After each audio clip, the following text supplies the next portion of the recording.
Porque o que é considerado doping? Doping, na verdade, a doping, o cara correu drogado, não é bem assim, né? Qualquer substância, tanto ingerida como injetada, ou método que venha favorecer, né, a melhoria de performance do atleta.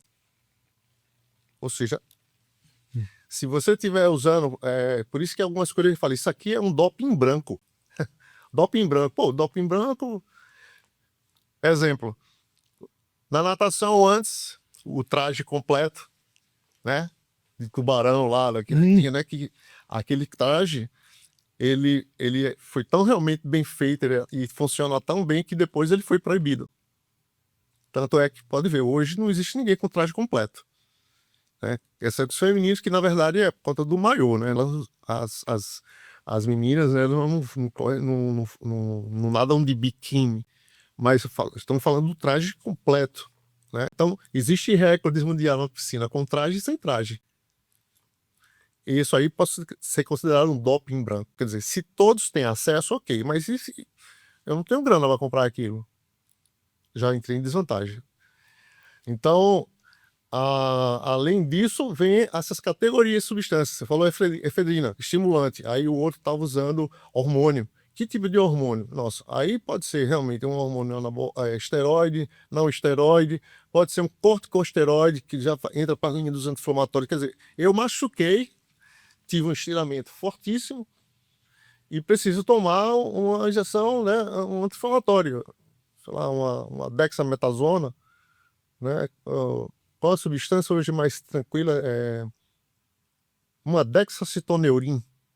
Nossa, isso aí você compra assim, tranquilo.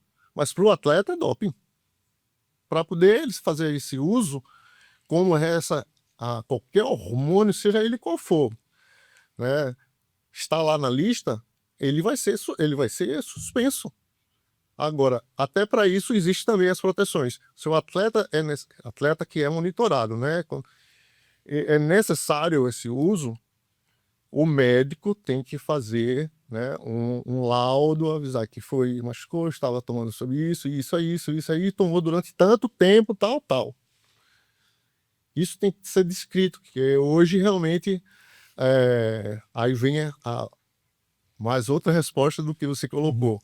Aí vem a evolução de tudo isso, não só de novas substâncias, não é? Mas também de novos métodos. E mascarar, que deve ter também, né? Exatamente. Então, hoje você faz utilização disso aí. Estava constando lá. Mas hoje existem substâncias que podem ser feitas que ainda não são detectáveis. Isso é fato também. E fora as substâncias, como você acabou de falar, que mascaram o uso de outras. Então, existem alguns diuréticos que eles aceleram, né, a eliminação dos resíduos de hormônios, que é o que vai ser detectado lá. Esses diuréticos começaram também a ser considerados doping. Então, assim, todo ano a UADA sai uma nova lista, assim, mantém-se, né, boa parte do que está lá, e um pequeno percentual, é muito pequeno mesmo, de algumas substâncias, elas entram como substâncias controláveis. Quer dizer, a UADA está pesquisando se essa substância que foi detectada, ela de fato melhora a performance. Caso contrário, ela pode ser incorporada à lista ou não. Exemplo disso foi o da Sharapova, né? A supercampeã. Ela passou a carreira dela usando uma substância que era utilizada para asma, né? E assim, coincidência, muito atleta é asmático. E essa substância, ela aumentava sim. E justamente, acho que, se eu não me engano, no último ano dela, ela foi detectada com essa substância e ela tinha entrado na lista de dopagem. Ela estava sob análise, né? Que é justamente um desses tipos. Não posso afirmar que estava na mesma classe do que o Maradona fez. Porque o que acontece com esses estimulantes? Eles vão, né? você começa a hiperventilar, mais oxigenação, tem que correr mais, né? É a questão do midi-chlorian. Para um que é assim, ó. Exatamente. Para um, a força é necessário para eu tomar para ficar mais forte. Para outro, não. Eu quero ter resistência. Para eu ter a minha performance, eu não preciso de força, eu preciso de resistência. Exato. Preciso ventilar mais, preciso ter mais oxigenação. Mas ambos. Agora vamos para. A gente vai passar para a pergunta da galera aqui, Espero tá? que tenha respondido. Pergunta da internet. Pergunta da internet. A primeira, Laura Gouveia, do Paraná, vai perguntar o seguinte para você: até que ponto o uso de esteroides pode ser considerado uma forma de trapaça? Até que ponto? Até que ponto? Bom, o uso dele, olhando se for pelo livrinho, né? Pelo livro de regras, o uso dele já é considerado já uma trapaça. O uso dele já é considerado uma trapaça. Né? E é legal que ele falou trapaça. Então, tecnicamente, o uso dele é doping. Então, ele já está de cara proibido. A outra pergunta aqui de... E eu não estou dizendo que ele não tenha efeito positivo. Pois é, né? Tem nós estamos falando até agora que de fato ele tem, né? Funciona se bem monitorado, vamos dizer. Rogério Simões está perguntando aqui o seguinte: professor doutor, você não acha que deveria ser liberado todo tipo de substância para todo tipo de competição, mas ficaria todo mundo igual? Boa pergunta, é a pergunta de 1 milhão que muita gente, em todas as gerações que eu já passei, faz. É a pergunta também que o Tony Stark fez para o Capitão América.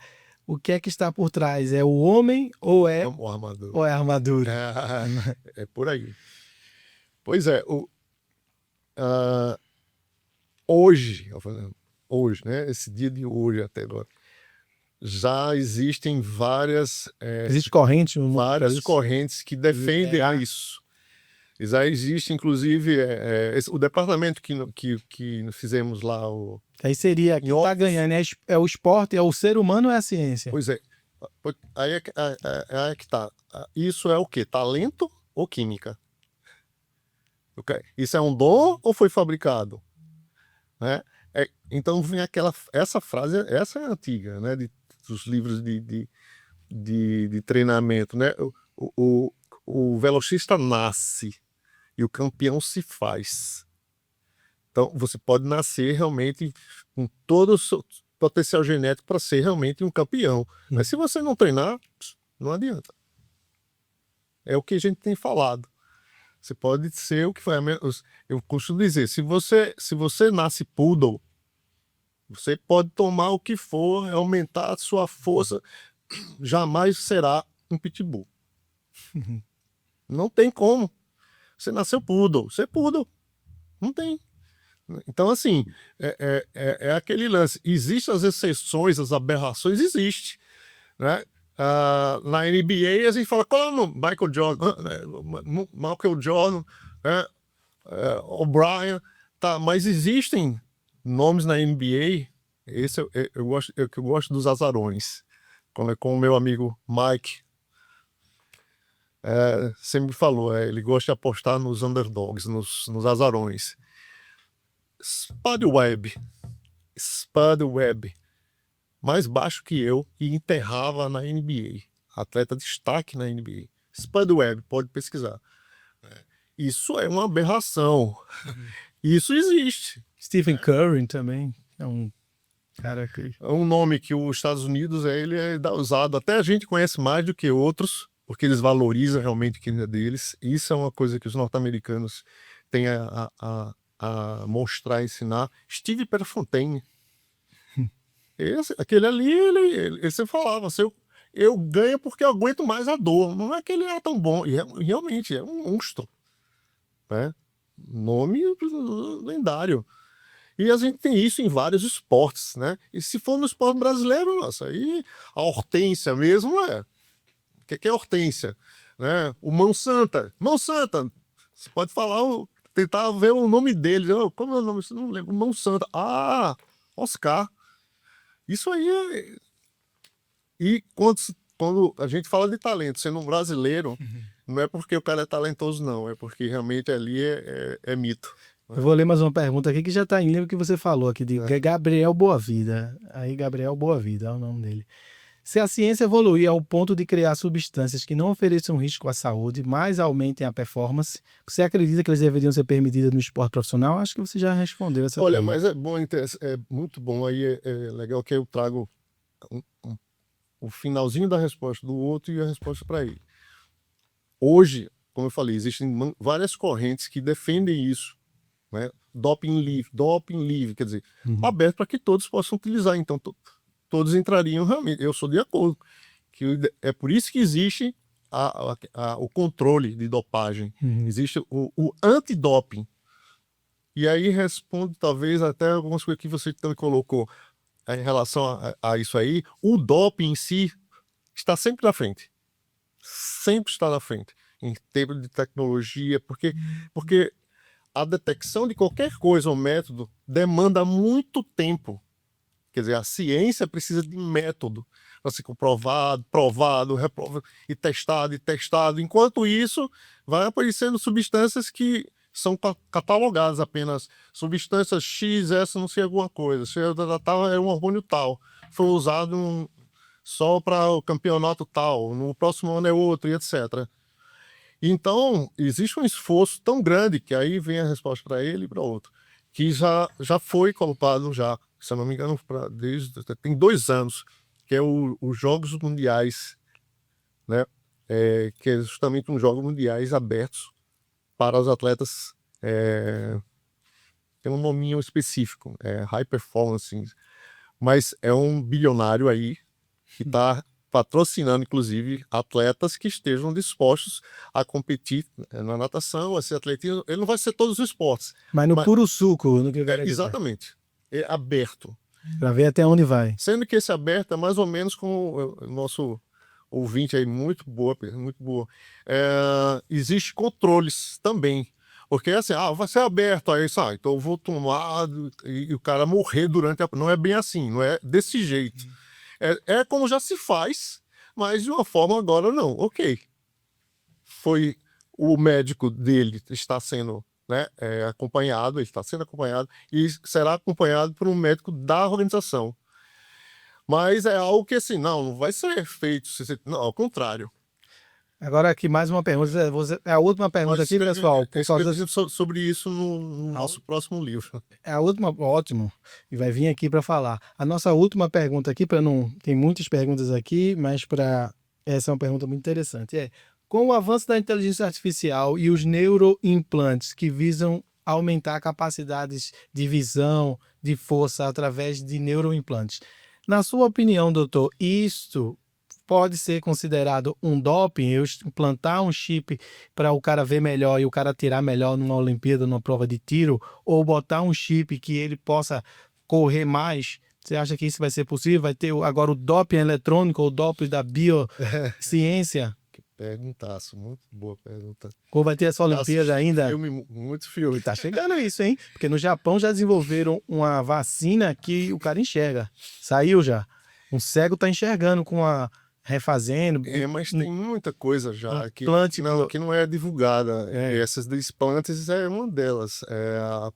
As próteses hoje não são implantes e não é à toa que o que ele falou é tema de um filme chamado Bionics. Ou Bionics, vamos bem brasileiro, Bionics, e é nacional. E eu fiquei chocado por ver que foi uma produção, né, com atores brasileiros. E é exatamente isso aí que ele fala. Já existem implantes que com esse nível, tanto para pernas, braço e tudo, e as competições, elas já são também vamos dizer, já é regulamentado já, né, permitido o uso justamente de atletas com esses biônicos já. Tanto que quem não é biônico tem um ou outro tipo de jogo. Que é uma das ideias que também sempre foi colocada na mesa. Vamos fazer então a Olimpíada com pessoas que estão fazendo uso e outros que não estão. Seria ótimo. Mas nesse caso aí, se fosse deixar uma coisa universal, eu acredito que fazendo parte do que foi, vamos dizer assim, tido como normal, não será considerado doping. É como a cafeína, quem diria, né? A cafeína era considerada doping. E atletas foram advertidos por conta dessa. Hoje é de quê? Não é. Jesse Owens por ali, naquela época? Não, bem depois, até, se não me engano, até 80, Que é um estimulante, né? até 84, se eu não me engano, Los Angeles, isso aí eu tenho certeza. Um pouquinho depois, a UADA 2000, a Olimpíada... Daí todas essas ínibus, né? Efedrina, tem alguma... Pois é, tem alguma, é uma coisinha mais... É estimulante do mesmo jeito, né? Cocaína, cafeína, efedrina, tudo é uma zina, tem um... mas viu qual é o tanto de cafeína, né, para chegar realmente a ser doping, não é tão produtivo como antes, né? Na época sabia-se, né? Então, eu acredito que com o avançar, isso aí vai fazer parte, viu? A gente vai agora para avanços e perspectivas futuras, né? Novas tecnologias no controle de doping, testes genéticos, biomarcadores, monitoramento contínuo. A biotecnologia como aliada ou inimiga do esporte limpo? Como é que você vê esse panorama aí, desse novo forma de controle de doping? Tudo isso que você falou já é realidade. Já é realidade. Já é realidade. Esses foram realmente os avanços nesses últimos anos. Acredito que o mais recente ainda foi, e tem sido, na verdade, o que chama-se passaporte biológico. Então, os atletas de alto rendimento, aqueles que... Mas até nesse ponto existe também o lado político disso. Alguns atletas são mais testados que outros, não é? Eu tenho exemplo de uma atleta brasileira, sem citar nome, mas eu lembro que ela foi testada em um mês 4 vezes. Se você já fez